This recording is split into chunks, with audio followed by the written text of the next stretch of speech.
Hello, I'm Paul Gates. Welcome to this week's episode of The Academics. Joining me today are our regular panelists, Professor Heather Page Preston and Dr. Dave Spiceland. This week, as we celebrate President's Day, we'll be discussing an issue that pertains to every adult citizen of the United States. Voting is not only an important part of participation in the political affairs of a democracy, but an honor, obligation, and a personal statement as a U.S. citizen.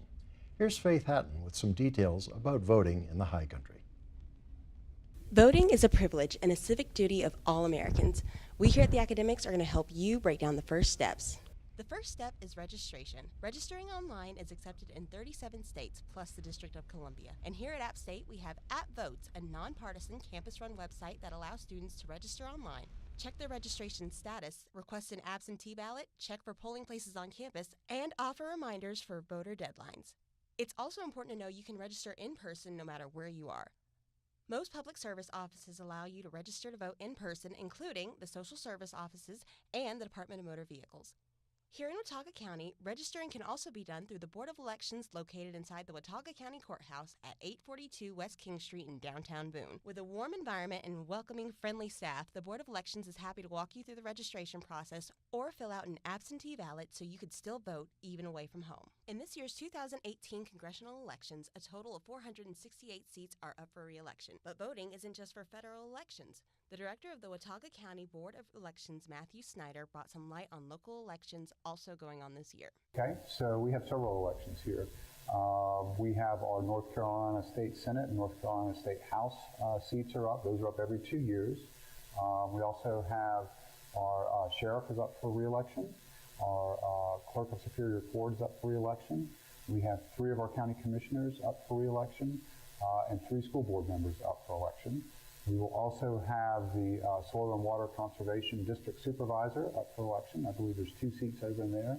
And then we will also have 2 judicial local seats that are up for election, as well as 2 statewide judicial elections.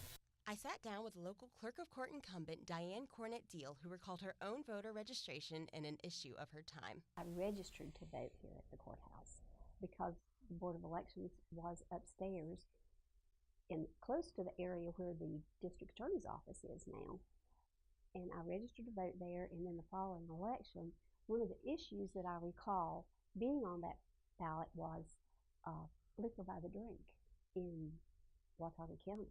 That's been a lot of years ago. So that's always been an issue here. Opposing clerk of court candidate Travis Critchard shared with me the first time he exercised his right to vote. I was probably a little nervous about that, not knowing fully all the candidates on the ballot. So I don't recall exactly if I voted for every race on the ballot or every position, but I do remember the experience and the excitement it brought, both a little bit of nervousness, but yes, excitement about the opportunity to contribute in this way. After registration, it's just a small matter of finding your local polling stations. The most important thing about being a voter is being an informed voter. Find out about the candidates, read up on the issues, and vote for the person who best reflects your views. Reporting for the Academics, I'm Faith Hatton. Thank you, Faith. For our discussion, let's start with the fact that historically the younger demographic has had lower rates of voting participation. And that, of course, includes students. Why is that, and why is it important that students do vote? Oh, I went to the handy-dandy stats for this one. Yeah, when you look at the 18 to 29 or the 18 to 35 age group, which are what the studies show, it's only 21% of, or sorry, the 18 to 29 group, it makes up 21% of the eligible voting population, thereabouts. 18 to 35, it increases to 31%. So this is a pretty substantial number of folks. In the 2014 elections, only 17% of the 18 to 24 group voted. In the 2016, 15% of the 18 to 29, so we added 5 years, group voted. It's low. Why is it low? There are lots of reasons why it's considered to be low. You have students who don't understand the process. They don't understand the importance of the process. They don't know how to register. They have misinformation about registering and whether or not they're eligible, whether or not it will affect, if we're talking about college students, their financial aid, their tuition, all of that, and it's misinformation, all of it. It has nothing to do with whether or not you're allowed to register to vote. This is a right as a U.S. citizen. And some of them don't know that in North Carolina in particular, you can, at least I think North Carolina allows this, you can register at 16 and your application will be fully processed when you turn 18. You can pre-register. Sort of the elephant in the room is there are people locally who say, well, you know, if you're from Charlotte, Raleigh, don't vote here because you don't know the local issues. But back in 1972, there was a Supreme Court case where there was this hodgepodge around the country, you know, 6 months to be able to register to vote, et cetera, in terms of residency. And the Supreme Court case made it 30 days. So if you're a student and you come here and you've been here 30 days, you're eligible to vote. Mm-hmm. And personally, I try to keep up on who the people are when I vote, what they say they're going to do or whatever. Not everybody does. And if I don't know a particular stand by a candidate, I won't vote for anybody because I don't really want to make a haphazard kind of vote. I want to be an educated voter. Yeah, Absolutely. Well, of course, when we're talking about local issues that you raised, Dave, students maybe not being familiar with them, we're talking about local elections. Mm-hmm. I mean, you know, it doesn't matter if you're from Wilmington or Boone. Mm-hmm. If you're voting for, you know, a U.S. senator, that's not an issue. And of course, federal elections go doubly, I guess. But is it perhaps the case that something that's, and this applies to a lot of things, I think, something that's new is sort of, it's difficult to get started? I mean, just at least, like you described, Heather, the things that you have to do, how do I register, where do I register, where's my polling place? Mm-hmm. Just getting that going. Once you've done it a time or two, it becomes, you know, sort of second nature. Yeah. And how do you overcome that kind of inertia, I guess, to get them acquainted with automatically participating? Isn't there a frustration by most people, my vote doesn't count? And there was an excellent PSA done years ago where this guy's sitting in front of a TV set. You can see the lights on his face. It's a darkened room. And he says, I can't believe that they won the election. And then his wife's in the background. She said, you didn't vote, Frank. And he didn't, you know. So when you do things like that and you don't participate in the process, you might be one person. In fact, there was an election in Virginia recently over the last, I think, couple of weeks, where it was a one-vote margin between the candidates. Mm-hmm. So, yeah, you do count. And I think just a lot of people, there's a frustration, not just my vote doesn't count, but so you do vote, and then they go to Raleigh or Washington or whatever, and they kind of do what they want to do, and you know, that's been my frustration sometimes, but I still want to vote. When I put that ballot in there, I've told the people at the election thing, now I get to talk back to. It's your voice, and Exactly. you lose your voice if you don't vote. And like you were saying, to bring it back to the local scene, a student is up here, 9 months out of the year?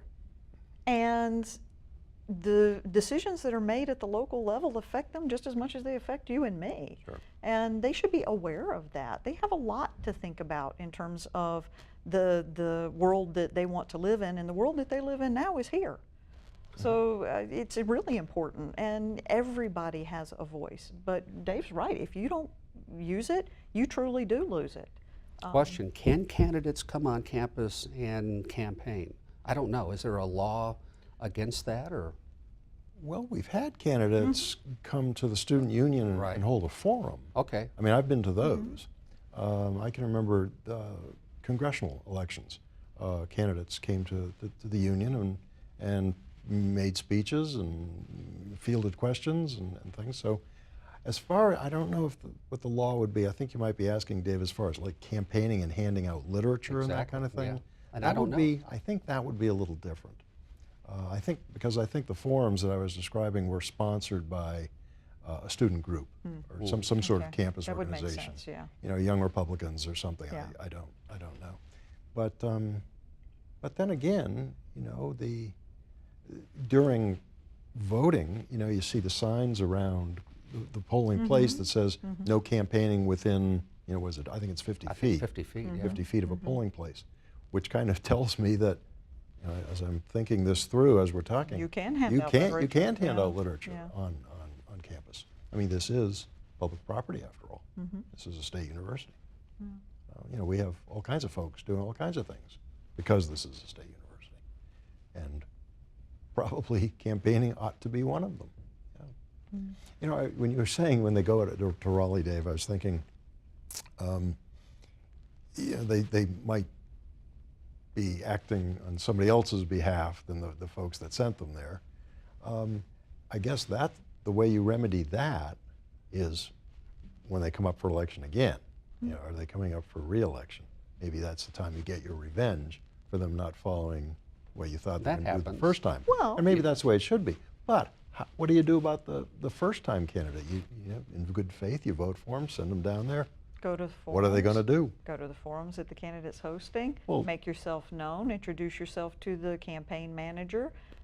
Go by the local office, right? Send an email. There are all sorts of ways to get your point of view heard, to make yourself known and your points out in the open, so that they have to at least acknowledge they've heard them once. You know. Right? And you'd be surprised too, and I'm thinking Raleigh here, at the people in power, or whatever you want to call it, who will welcome people who will just, you know, hi, I just wanted to say hi, talk to them for a couple of minutes. I went to Raleigh a couple of years ago and had lunch with the person who was our state representative, and he sort of picked my brain, you know, about Appalachian State like I was some sort of an expert, but it was nice to sit down and talk to him about issues. Well, you know, it's just, it's like debating, or not necessarily. I mean, it's not that kind of setting, but I mean, you're each discussing your points of view. It's an education for both parties. We would hope, I think, that the candidate or the person in office would understand your concerns, and that you would hear their explanations and what they're telling you. So it's a give and take, which, you know, I think we value in lots of parts of democracy. Yeah, but Dave, candidates. yeah, Dave got to the point where we seem so removed from it all. That it's such a powerful system that we have no way of gaining entrance to it. But at the local level is where you start. And that's why it's so important for people to be aware of those issues and to actually participate in the community where they reside the majority of the time. Well, and I went to Washington one time and sat down with I live somewhere else, another state, so I got an appointment, whatever, and talked to our congressman, and it was me and him and an aide in the room. I'm not sure what he was there for, maybe to keep him on track or something, but I asked him, I said, you know, you guys pass laws about, for instance, handicap ramps, that we have to have handicap ramps. And I'm not saying it's bad, but I didn't see any handicap ramps here at your office building. And he sort of, this is the patronizing kind of, well, Dave, you have to understand that we can't have the executive branch enforcing laws on us, and you know, the whole thing about the separation of powers.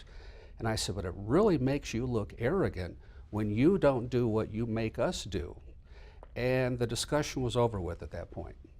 That's what the aide was there for. That's what the aide was. Yeah. Yeah. Boy, we have to go Yes, somewhere, that's dear it. Congressman. You got it. Yeah, well, you know, it reminds me of the example of Freedom of Information Act. You know, at the federal level, Congress exempted themselves. Is this How a great convenient. country or what? Yeah, How you convenient. know, you pass the laws, I guess, that you want when you're Congress, and if you don't want it to apply to you, you don't make it apply to you. Well, yeah, I would hope local candidates are a lot easier to hold accountable for their actions. Right, right. Well, you know, local issues, to go back to that and local elections, not all local issues are only local. True. I mean, there's you know, maybe there are positions being filled by local elections, but those are people who are doing the same job or have the same responsibilities as their counterparts, down east or in other parts of the state, or not just the state, but of course in the country. So there are a lot of things that aren't just local. Who was it that said all politics is local? Was that? That was Tip O'Neill. Tip O'Neill, that's what I was thinking, yeah. Right. But Watauga County, in fact, Watauga, Ashe, and Avery counties were known as the lost counties. And I'm doing my research for the Tweetsie Railroad. I have found a lot of frustration going back to the early 1900s, where we didn't get the roads, we didn't get the infrastructure. There's a lot of stuff we didn't get. And that's why, this place, and thinking locally here, has had to, to get 421 four-laned took years and years and Yes, years, That's right. It did indeed. Yeah, but you're right about the far-reaching aspects of local elections. I mean, you're ostensibly sometimes voting for, if you're a student, people who are going to make decisions about student debt, and people who are going to make decisions about funding for higher education. And, at the very least, you should think of it as a way to shape the world into a place you really want to live. What type of world do you want? And those, they seem, it's a weird paradox. They seem, I don't know, unreachable, but they're so very reachable here when you participate in the community. And the knock-on effect is tremendous. You were talking about how people feel like they're minimized.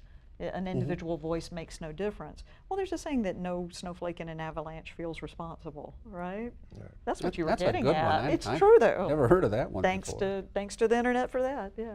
Yeah, and two, the local angle and local concerns are not just things that are hyper-local, like like parking meters and so forth on King Street, but like the state rep you were talking about having lunch with, Dave, who is, yes, a local representative and a local candidate elected from a local district, but is dealing with state issues. And Heather, you reminded me when you said, higher education. We've got a whole system here. Yes. 17 campuses that cover the entire state. And so that is how local concerns are sometimes reflected by actions in Raleigh. And even understanding how the process works, that Congress, there's this thing, and I say Congress, any legislative body, I tell my students, they don't act until they have to. Like the Titanic sinks and they go, oh, I guess we have to update the Wireless Ship Act of 1910, and that's a little simplistic.